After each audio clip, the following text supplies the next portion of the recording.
Dalawang magkapatid na babae, maagang nabahiran ng pait ang kamusmusan dahil daw sa paglalapastangan ng isang lalaki. Pero ito po ang matindi, yung sumalbay sa kanila, kadugo nila.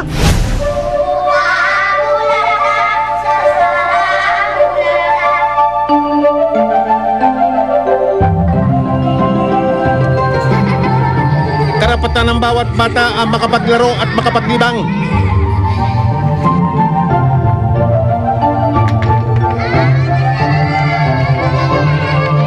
Minsan lang nila pagdadaanan ng ganitong bahagi sa kanilang buhay. Sa ngiti ng kanilang mga labi at matatamis na hagik-hik, tila wala silang problemang iniinda.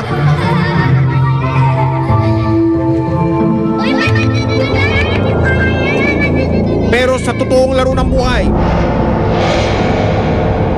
may mga nakatatanda rin na minsang sumasali sa kanilang libangan.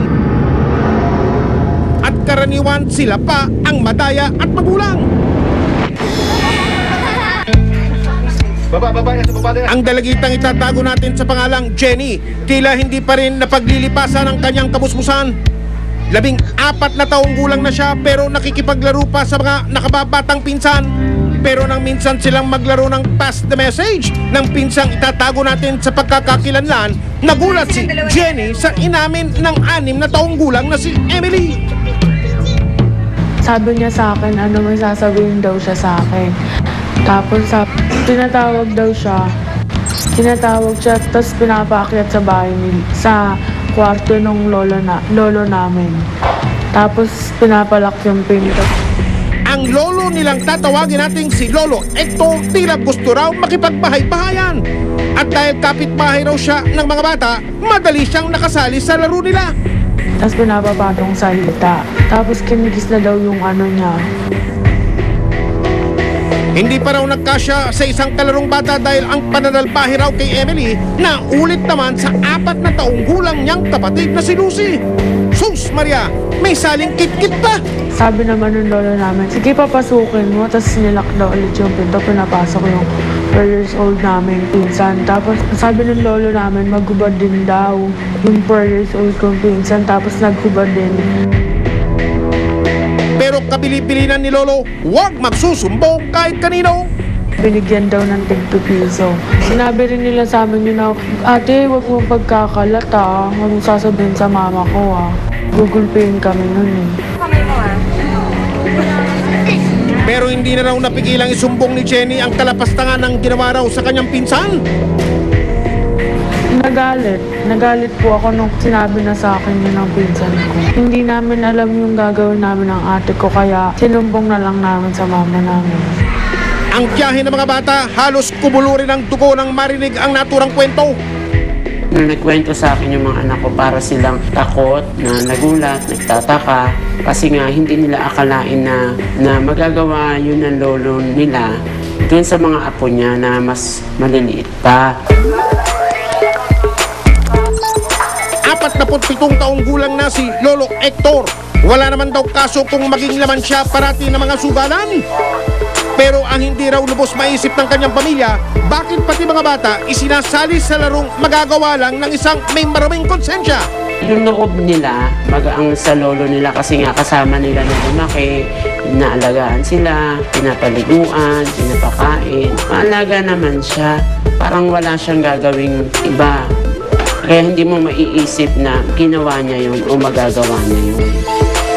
Tila naging isang maselang sugat na mahirap salangin ang kwentong narinig nila. Kaya naman ang kanilang mga kaanak nahirapan itong aminin sa ina ng mga kawawang bata. Ay, hindi ko sinabi sa nanay niya.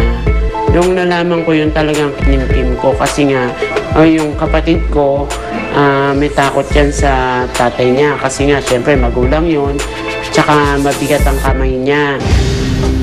Pero ang inireklamong si Lolo Hector, umulit pa!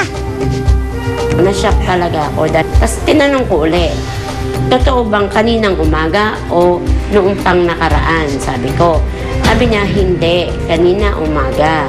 Noong time na yun, talagang dali-dali ako na pinaalam ko kagad sa investigador na kanina po palang umaga, ginalaw pa rin siya.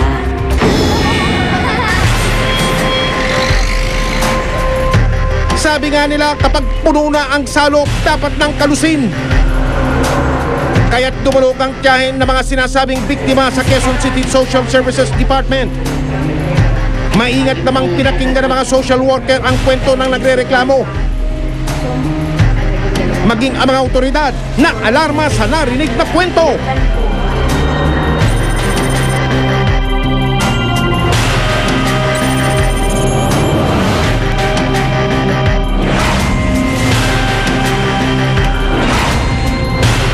Kaya't ipinasundo na rin nila pati ang ina ng dalawang bata. Sige, dun kayo. Ang mga menor de edad naman na anak niya kinausap ng mga social worker sa isang pribadong sasakyan para hindi maging sagabal sa investigasyon ng kaso. Hindi na namin kinuna ng bahaging niya na may maselang kwento. Nung nasa loob kami ng sasakyan, ang sinabi ng dalawang bata, hinahalikan sila tapos hinahawakan yung private part nila ng kanilang lolo. O nangyayari ito pag umaalis yung nanay, secret daw yun. Nahiya na rin sila baka malaman ng iba. Sa kabilang sasakyan, nagpupuyos naman ang damdamin ng ina ng dalawang bata. Itatago natin siya sa pangalang Nora. Mula ng October, nag-ayos na ako ng Merako. Ang ginagawa ko, bibilin ko sa kanya. Tapos, tiwala naman siya para hindi nasa kalsada yung doon sa may bahay ng mama ko. Bakas ang pagkamuhi sa mukha ng ina ng mga sinalbahing bata. Pero higit sa kanyang pagkabahala, isang pag-amin ang higit naman naming ikinabigla. Noon pa lang na nag-away kami ng tatay. Meron ako nararamdaman sa kanya. Pati nga ako yung inaano niya ako dati. Kaya lumipat kami ng bahay. Ang malikot na lolo, tila walang pinagtatandaan. Nag-umpisa yun, bali August 2008. Bali natutulog ako noon. Tapos may naramdaman ako, may nakapatong sa dibdib ko. Ilang beses na ganun. Hinawakan yung tuhod ko. Then yung kumot, pilit niya tinataas. Pag nagkaroon ng skandalo, magulok pa rin. Ang ginawa ko, umalis na lang para iwas gulo. Sobrang lumo ko na parang piling ko na pabayaan ko yung mga anak ko. Pero sa pagkakataong ito, hindi na raw niya isinisiro kahit pa ang tatay niyang lolo. Yung ginawa niya sa akin, mapapatawad ko pa. Parang yung ginawa niya sa mga anak ko, siguro pagbayaran niya na lang. Susunod, lolong nandaya raw sa mga apo, hindi na makakapagtago. Kayo nga ho ba si Mang... Kayo ho, may reklamo sa inyo. Mas maigi pong sumama kayo ng maayos kaysa magkasakita po tayo dito. Maningning